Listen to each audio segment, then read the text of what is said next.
retain our members? Are we providing them value? And this is always a struggle. And when people belong to several associations, they have to choose which one do they put their money towards. So the question is, what have you done recently at the leadership level to keep members engaged or win back those who drifted away? And as a bonus question, what is something you tried that absolutely didn't work? Who wants to start? Charles. I'm a teacher, so if you don't raise your hand, I'm gonna call on you. Well, Juntos is a relatively new organization. Juntos in Portuguese and juntos in Spanish, meaning together. I was gonna do the sign, but I can't do the sign with the microphone in my hand. I learned it last I'll time. hold the sign above my computer. Yes, Right? yes. Yeah. Anyway, the main challenge for Juntos has been to create value between the annual summit.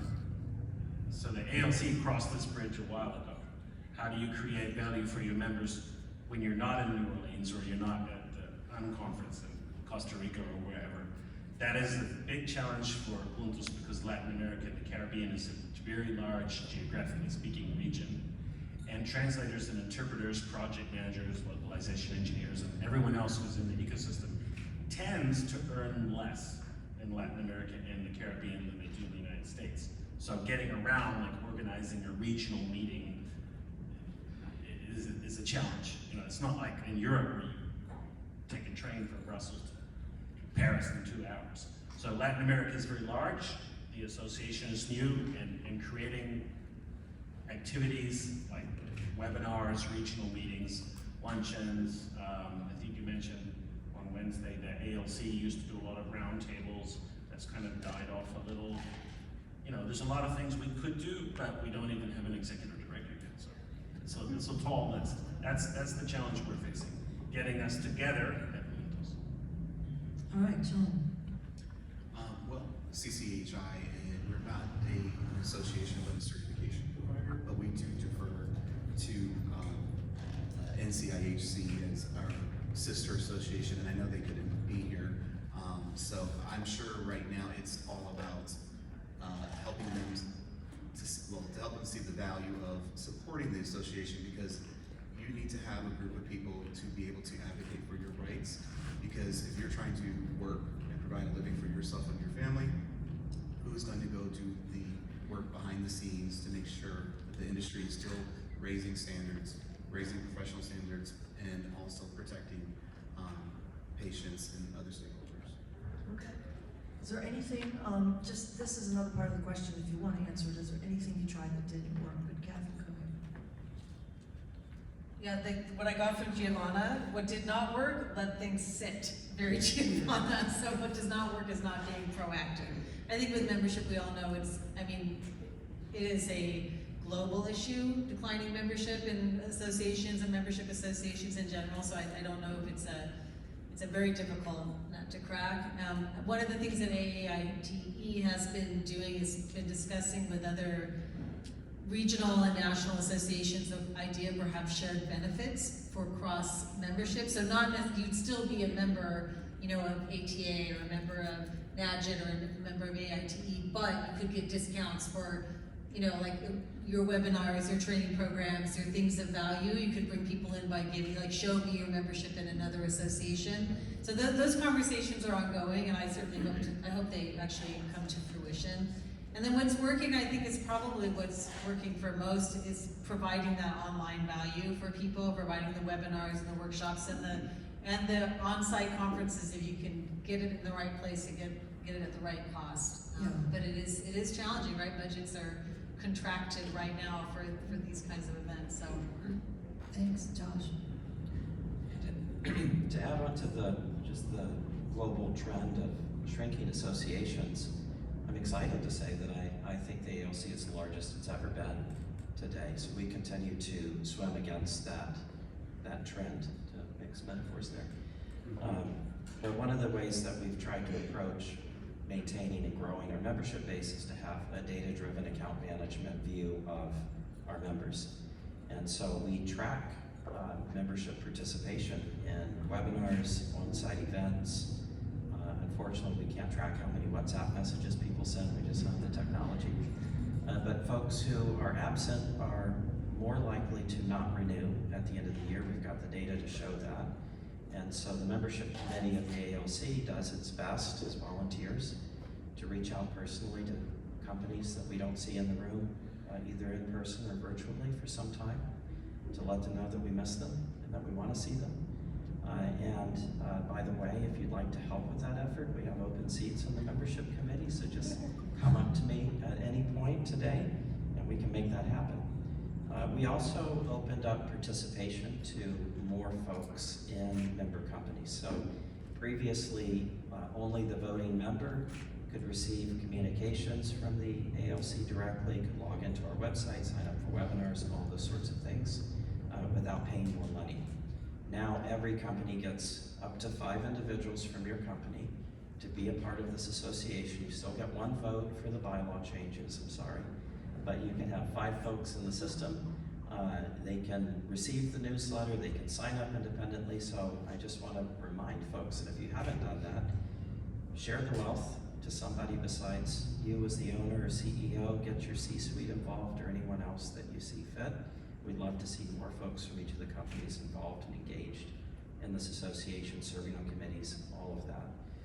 We've also tried to look at what are some of the personas that we have amongst our members, and are we serving each of those? And one of the responses to that thinking was the establishment of the Executive in Residence program last year. Hopefully some of you have taken advantage of that. That's meant to really focus on any business, but especially those that are emerging and they're a part of this association because they want business mentorship. They want to know how to get their business to the next level. And we have senior executives that have one-on-one appointments with our members to be able to provide that peer-to-peer coaching, which has been a great help. And lastly, I'll just mention that we've also focused on growing the ASL segment of our membership. When I joined 8 years ago at invitation of Paul Tracy from Partners Interpreting, I think that year I was member number 2 of an ASL company. I might be wrong, but it was just Paul and I at the summit. And fast forward to this year, and we've got 20 people at this summit who are with ASL companies. So huge growth, and that's part of the story of our upward trajectory as an association. So what hasn't worked? One thing that I've been scratching my head over is every time lately, I think since we're out of COVID, that we've tried to do networking events. People haven't really wanted to get on Zoom or virtual or virtual platforms to flaw. talk anymore. So that's a little bit of a downer, and I've been trying to rethink how can we create some spaces for us to do some of the social and networking aspect that we don't get between February and September, and then September to February every year. So if you have any ideas on that, what we're doing hasn't been working, so let me know. Thank you, Josh. Jeff? I'm going to respond right away. ATA has chapters, regional chapters. You could potentially see if you got to identify companies in the same region and have actual physical meetings. That would be fun. That might help. What ATA is doing, we have so many people, and they're spread all over the place. We have learned that inundating members with emails is a bad idea, but communication is key, because we have so many benefits that we have a regular webinar on updating people on what kind of benefits you can get from ATA. So we do reach out that way. More recently, what we're looking at doing is increased advocacy. Our advocacy committee has been working with your advocacy committee on a number of initiatives and reacting to a number of incidents, such as Wisconsin, the courts, which we did a rapid response with, and we sign on to those kinds of efforts, which then my next column for our member magazine is going to be about advocacy, to try and emphasize to the members that things that they can't do themselves, that ATA with the power of numbers can do for the members. And of course, we have also made the donation to the Advocacy Fund because we need that kind of effort, thank you, Bill, for things that, we can't do ourselves. Also, communicating to them the value proposition. Now, we raised dues last year. That's a bad idea for membership growth. I know, but we needed to raise dues fairly substantially because of some financial hits. That caused a drop in membership. So then we had used our headquarters staff to follow up with members who had lapsed, and that led to some growth. But it's a challenging environment right now. One thing that we know didn't work. I mean, COVID didn't work, guys. But in that sense, we had a fully virtual conference in 2020 that worked really well, given the circumstances, and Madalena did a heck of a job as our president-elect planning that. But the 2021 conference in Minneapolis, the fully hybrid didn't work. You know, half the people didn't come and half the people didn't register, and then we still had that huge expense. Thank you. Peter is a new member of the ALC as of today, so.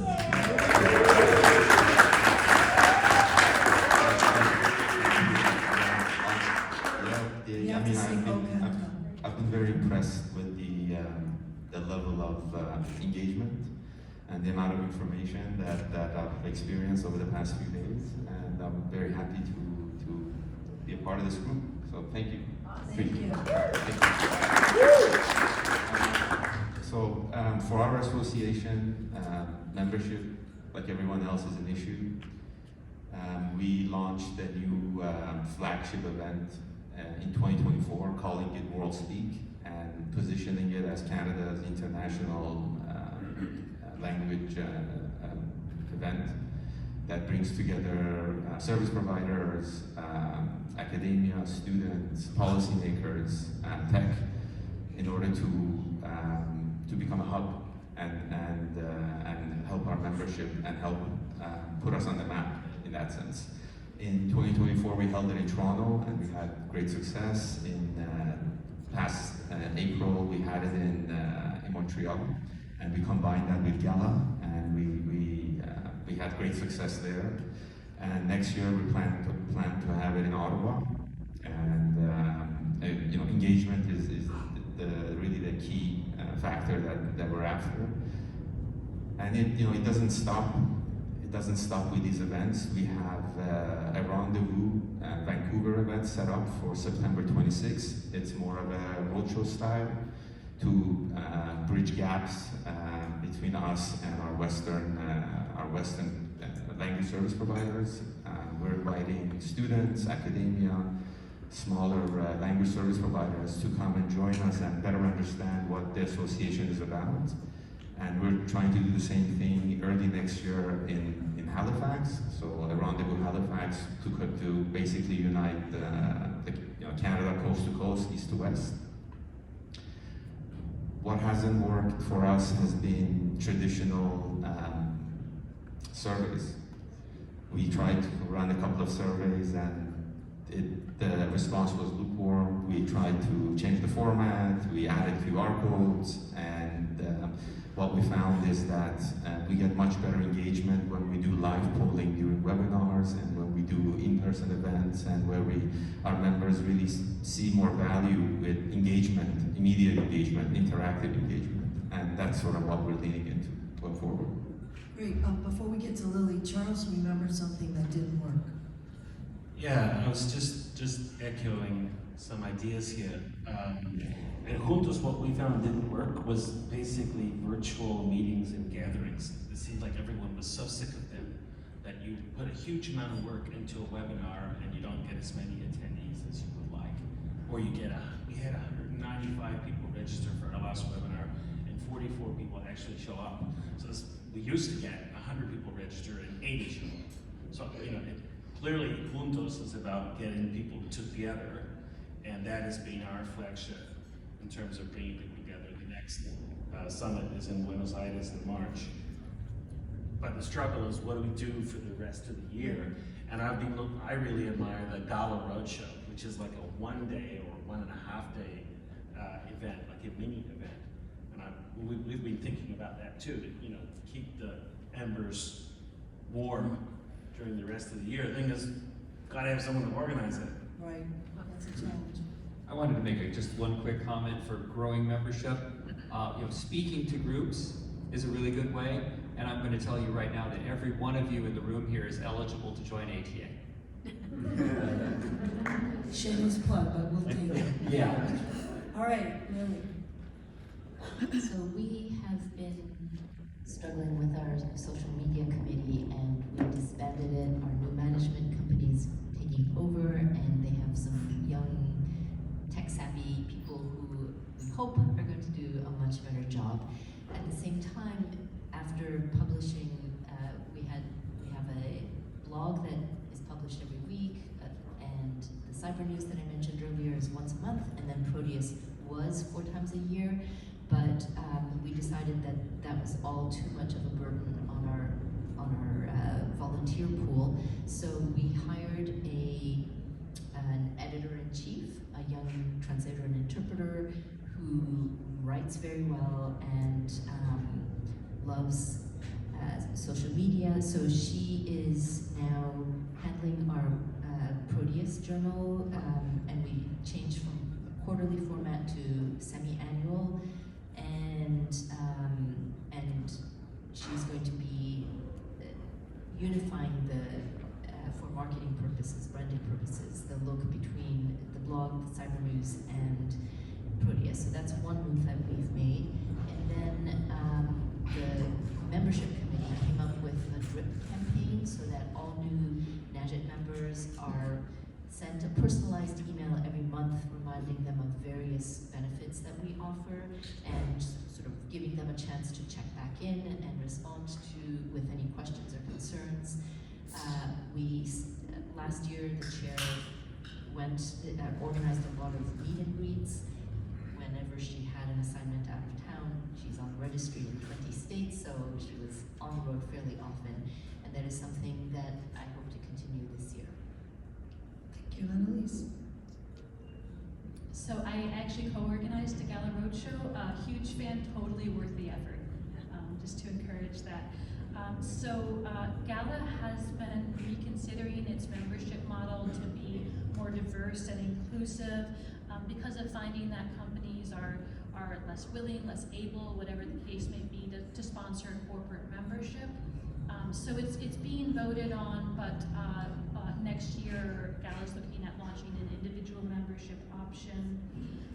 And then in terms of things that didn't work for Gala leadership, one was trying to have quick wins, like doing a joint discount on membership with the annual conference. And they found that the members didn't want to transact, they wanted to have connection to a professional community that was ongoing. So that was a lesson learned. Thank you, Annalise. Could you do the next slide?